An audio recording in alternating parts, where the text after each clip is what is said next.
नमस्कार, मैं हूं अवधेश और आप देख रहे हैं बॉन्डर इंडिया टीवी। मराठी हिंदी विवाद ये बढ़ता ही जा रहा है और भी महाराष्ट्र लेवल पर।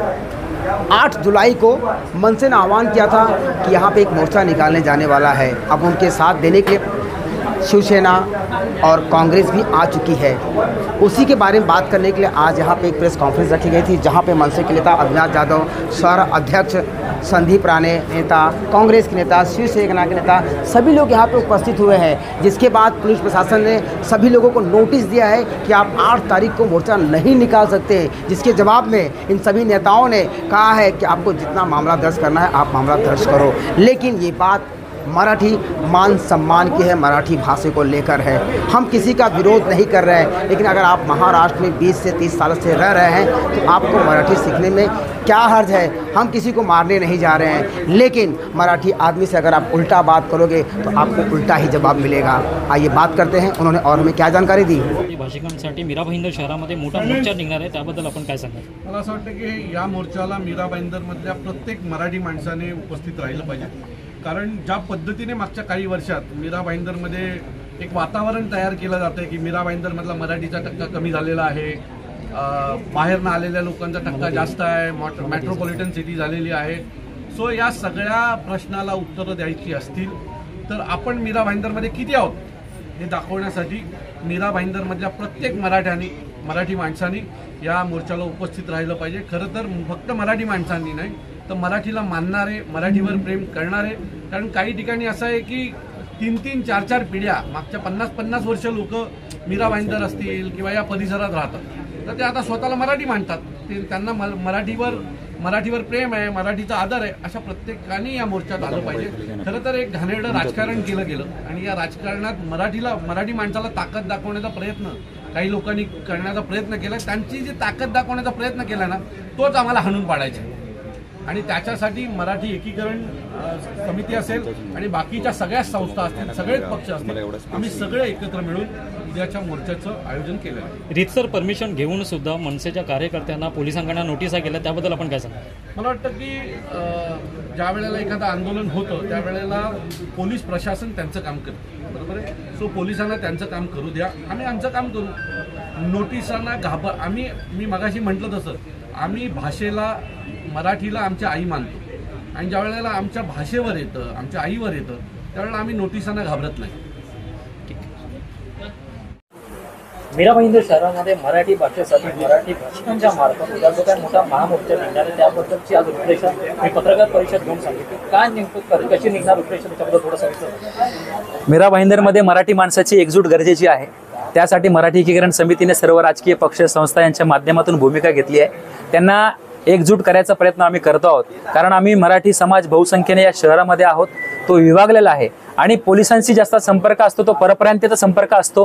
त्यामुळे पोलिसांना देखील वाटतं की या ठिकाणी मराठी माणसं कमी लोकसंख्येने आहेत, कारण त्यांचा संपर्क बाहेरच्या लोकांशी जास्त आहे, तर त्यांना असं वाटतं की हे शहर परप्रांतीयाचं आहे, पण तसं कुठेही नाही आहे। त्यामुळे आपण 8 जुलै रोजी या शहरामध्ये मराठी एकजूट दिसली पाहिजे, मराठी अस्मिता दिसली पाहिजे, मराठी माणसं जागरूक आहेत, मराठी माणसाचं रक्त गोठलं नाहीये हे दाखवण्यासाठी आम्ही 8 जुलै मंगळवार रोजी सकाळी 10 वाजता बालाजी हॉटेल या ठिकाणाहून मोर्चा थेट मीरा रोड स्थानकापर्यंत नेणार आहोत। त्यामध्ये सर्व महाराष्ट्रप्रेमी, मराठीप्रेमी, विविध संस्था या महाराष्ट्राला आपलं मानतात, या संस्कृतीला आपलं मानतात, संत महापुरुष यांना आपलं मानतात, त्यांना सगळ्यांना आम्ही आव्हान केलंय की आपण एकत्र आहोत तर इथे टिकू शकतो। अन्यथा आज जसे आपल्या विरोधात मोर्चे निघले तसे उद्या भविष्यात मोर्चे निघतील आणि आपल्याला सांगतील की तुम्ही काय खायचं काय नाही खायचं हे आम्ही ठरवणार, किंवा तुम्ही या शहरात राहायचं की नाही राहायचं हे आम्ही ठरवणार। म्हणून भव्य मोर्चे हे लोक देखील काढतील आणि यांच्याकडे पैसा आहे, यांच्याकडे सत्ता आहे, या जीवावरती हे काही करू शकतात। म्हणून या सत्तेला आणि या पैशाला लाथाडण्यासाठी मराठी माणसाची एकजूट गरजेची आहे आणि हा मराठी माणूस लढवय्या आहे हे दाखवण्याची देखील गरज आहे। कायदा सुव्यवस्था अबाधित राहावी यासाठी रीतसर परमिशन घेऊन सुद्धा आपल्या सोबत जे काही राजकीय पक्षाचे कार्यकर्ते आहेत यांना पोलिसांच्या मार्फत नोटिसा केल्या, त्याबद्दल आपण काय सांगाल? कायदा सुव्यवस्था जी ही प्रशासन आहे ना आमच्यासाठी आहे।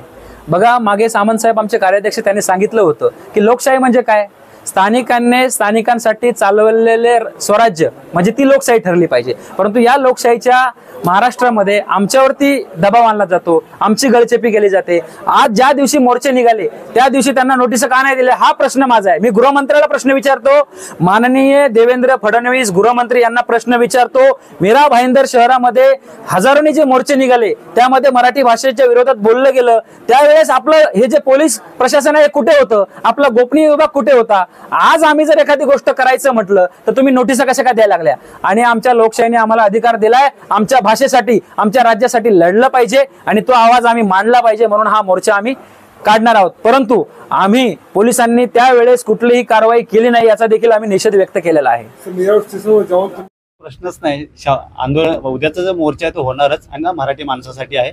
अशा नोटिसा भरपूर आम्हाला मिळालेल्या आहेत, पण ह्या नोटिसाला आम्ही घाबरणार नाही। जरी परवानगी नाकारली असली तरी हा मोर्चा तेवढ्याच ताकदीने होणार, कारण हा मराठी माणसाच्या अस्तित्वाचा प्रश्न आहे। कितने लोग इस मोर्चे में शामिल होने वाले हैं?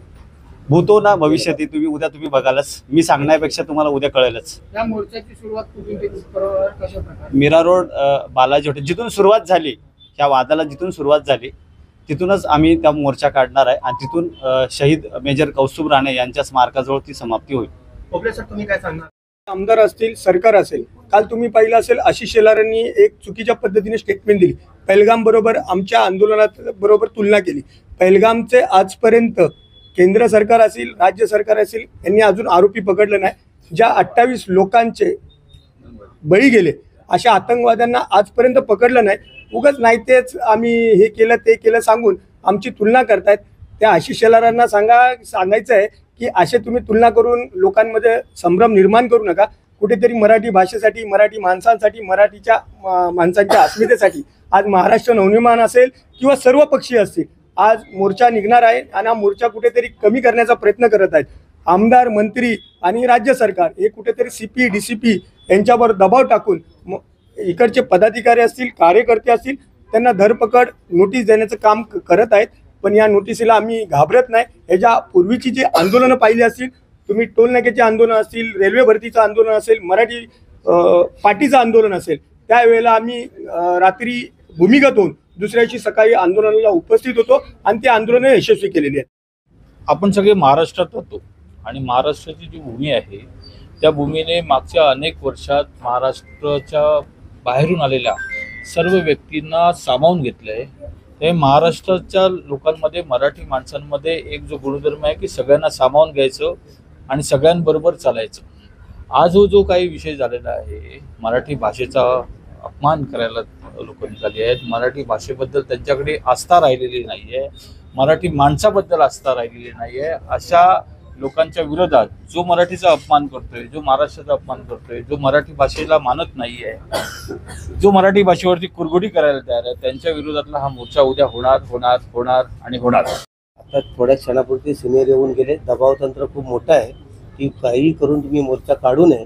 पण एवढीच एक माझ्या सर्व मीरा भाईंदर नसेल अख्ख्या मुंबईतील, महाराष्ट्रातील जनतेला विनंती करेन, आजचा जो उद्याचा होणारा जो मोर्चा आहे तो होणारच, पुऱ्या ताकदीने तिकडे उचला, कारण सर्व पक्षीय जेवढे मराठी एकत्र आलेले आहेत हीच वेळ आहे। कारण त्यांनी कुठलीही परमिशन नसताना तो मोर्चा निघाला कसा, त्याच्यावरती का नाही दबाव तंत्र निघाला?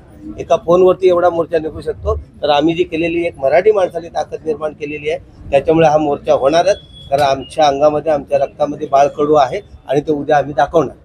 कल का जो मोर्चा है सिर्फ मराठी माणूस का मोर्चा है, जो मराठी माणूस ने या मराठी माणसाने प्रत्येक जाती, धर्म, सगळ्या देशातल्या माणसांना या शहरामध्ये सामावून घेतलं, त्यांच्याशी प्रेमबंधू भावाने वागले।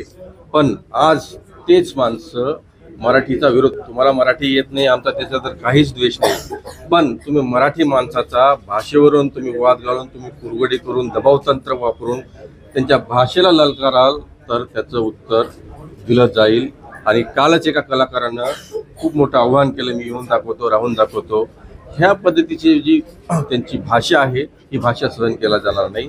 प्रत्येक मराठी माणसानं प्रत्येकाला सामावून घेतलं आणि सामावून घेत राहील, पण मराठी भाषेवर आणि मराठी माणसावर जो कुरघोडी करेल त्याचं उत्तर त्याला त्याच भाषेत दिलं जाईल। मराठीचा अपमान करून व्यापारी जर एवढ्या मोठ्या संख्येने मोर्चा काढत असतील तर मराठी माणूस आहे तो तर मराठीसाठी करणारच आणि 100% करणार. हा मोर्चा खूप मोठ्या प्रमाणात असणार आहे आणि खूप भव्य दिव्य असा मोर्चा होणार आहे आणि ह्याची दखल संपूर्ण महाराष्ट्रच नाही तर पूर्ण भारत घेईल.